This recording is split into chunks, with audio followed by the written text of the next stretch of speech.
اور ان کی روایات سے ثابت ہے کہ سرکار نے آخری عمر میں رفع یدین کو ترک کر دیا تھا، اور امام اعظم ابو حنیفہ رضی اللہ تعالی عنہ فقہی معاملے میں عبداللہ بن مسعود رضی اللہ تعالیٰ عنہ کی حدیثوں پر عامل ہے، لہٰذا ہم رفع یدین نہیں کریں گے۔ میں تمہیں دیکھتا ہوں کہ سرکش گھوڑوں کی دموں کی طرح تم ہاتھ ہلا رہے ہو، یہ کیا کر رہے ہو؟ نماز میں سکون پیدا کرو۔ عمومی عمل پکڑا ہوا ہے، یہاں عمومی عمل رفع الیدین ہے۔ رفع الیدین کی ساری حدیثیں وہ صحابہ روایت کر رہے ہیں جو وفات سے 1 سال پہلے مسلمان ہوئے ہیں، یہاں آگے وہ پسو پڑے ہوئے ہیں۔ تو کوئی ایک اصول تو کھڑا کرے۔ پھر دوسری بات، اگر یہ اصول کھڑا کر لیا تھا آپ نے کہ نماز کا سکون برباد کرتا ہے، تو عید کی نماز میں کیوں سکون اپنا برباد کرتے ہیں؟ عید کی نماز کے دن انہوں نے چنگے لایا کرو گے، آج تو بچو جی تسی بھی رفع الیدین کرو گے، آئے ہو نا داڑھ تھلے، آج تو تسی بھی بت رکھ کے آؤ گے، آج تو تسی بھی مکھیاں مارو گے۔ وہ ساری گالیاں جو یہ آپ کو دیتے ہیں نا، عید سے 1 رات پہلے ان کو ایک ٹیکسٹ میسج کیا کریں کہ بچو جی صبح تسی بھی رفع الیدین کرو گے۔ کس منہ نال کرو گے؟ کس بوتھی نال کرو گے؟ نماز پڑھنے کا صحیح طریقہ کیا ہے اور کس فرقے کی نماز پڑھنی چاہیے؟ نماز تو اللہ کی پڑھنی چاہیے اور اللہ کے پیغمبر کے بتائے ہوئے طریقے کے مطابق پڑھنی چاہیے۔ یہ بالکل ایک غلط فہمی ہے کہ نماز میں کوئی اختلاف ہے۔ ایک حقیقت کو نہ سمجھنے سے یہ خیال پیدا ہوتا ہے۔ نماز کے 2 حصے ہیں۔ نماز کا ایک حصہ وہ ہے جس کو مقرر کر دیا گیا ہے، جس کو سب مسلمانوں کو اختیار کرنا ہے۔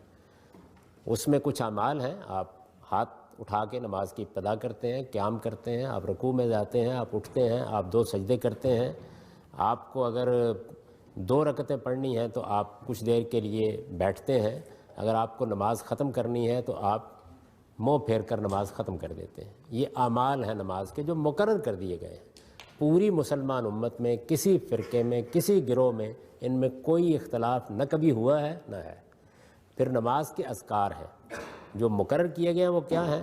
آپ کو اٹھتے بیٹھتے ہوئے اللہ اکبر کہنا ہے، رکوع سے اٹھتے ہوئے سمع اللہ لمن حمدہ کہنا ہے، آپ کو جب منہ پھیر کے نماز ختم کرنی ہے تو السلام علیکم ورحمۃ اللہ کہنا ہے۔ یہ نماز کے اذکار ہیں، کبھی ان میں کوئی اختلاف نہیں ہوا۔ سب گروہوں سب فرقوں کے اندر اسی طرح سے یہ ادا کیے جاتے ہیں۔ یہ نماز ہے جو اللہ کے رسول صلی اللہ علیہ وسلم نے مقرر کی ہے۔ اس کے سوا اب آپ کو باقی کیا کرنا ہے؟ رکوع میں کیا پڑھیں، کچھ پڑھیں یا نہ پڑھیں، سجدے میں کیا کریں، جب آپ بیٹھتے ہیں 2 رکعتوں کے بعد یا آخر میں بیٹھتے ہیں اس میں کیا کریں۔ حضور نے فرمایا کہ دعا مناجات جو تمہارا جی چاہتا ہے کرو، اردو میں کرو، پنجابی میں کرو، انگریزی میں کرو، جس میں چاہے کرو، کوئی ذکر مقرر نہیں کیا گیا۔ تو یہ وہ دائرہ ہے جس میں اختیار دیا گیا ہے۔ اختلاف اس میں ہوتا ہے، ہونا ہی چاہیے۔ یہ دیا ہی اس لیے گیا تھا اختیار تاکہ نماز 2 چیزوں کا مجموعہ بنے، ایک مقررہ اذکار اور اعمال، اور دوسرے ہم اپنی طرف سے کیا کہنا چاہتے ہیں۔ آپ رکوع میں دعائیں کیجئے، مناجات کیجئے، آپ سجدے میں دعائیں کیجئے، مناجات کیجئے، آپ بیٹھتے ہیں جب وہ دعائی کے لیے مقرر کیا گیا ہے اس میں دعائیں کریں، اس میں کوئی چیز مقرر نہیں کی گئی۔ رسالت میں آپ صلی اللہ علیہ وسلم نے یہی تعلیم دی ہے، اور نماز میں ان معاملات میں کوئی اختلاف نہیں ہے، بالکل کبھی کوئی اختلاف نہیں ہے مقرر کردہ میں۔ جہاں انسانوں کا اختیار ہے وہاں لوگوں نے کوشش کی ہے کہ وہ یہ جانیں کہ اچھا یہ جس معاملے میں اختیار دیا گیا وہاں حضور کیا کرتے تھے، یہ ایک فطری خواہش ہے، تو اس کی تحقیق میں لوگوں میں اختلاف ہو جاتا ہے۔ درحال ہے کہ وہ تحقیق کوئی ضروری بھی نہیں تھی، کر لی تو جس کی جو تحقیق ہے اس کے مطابق عمل کر لیں، کیونکہ وہ آپ کا اختیاری حصہ ہے، وہ نماز کا لازمی حصہ نہیں ہے، آپ کے میرے اختیار پر چھوڑ دیا گیا ہے، آپ اس میں نماز پڑھیں۔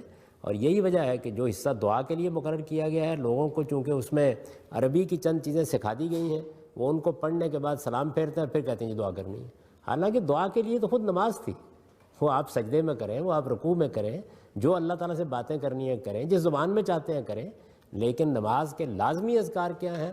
وہ سورہ فاتحہ اور قرآن ملانا، وہ ہر حال میں عربی میں ہوگا، اللہ اکبر کہنا، سمع اللہ لمن حمدہ کہنا، السلام علیکم ورحمۃ اللہ کہنا۔ تو یہ نماز کے لازمی اذکار ہے، اور یہ جو نماز کے لازمی اذکار میں سورہ فاتحہ اور قرآن ملانا ہے، اس میں بہت بڑی معنویت ہے۔ سورہ فاتحہ کیا ہے؟ یہ اصل میں رسول اللہ کی اور قرآن کے نزول کی دعا ہے، یعنی گویا انسانیت یہ کھڑے ہو کر کہہ رہی ہے کہ پروردگار جن کو تو نے ہدایت کا علمبردار بنایا تھا ان میں سے کچھ تیرے غضب کا شکار ہو گئے، کچھ گمراہیوں میں پڑھ کے مسیح کو خدا بنا بیٹھے، اب اہدنا الصراط المستقیم، صحیح راستہ بتا۔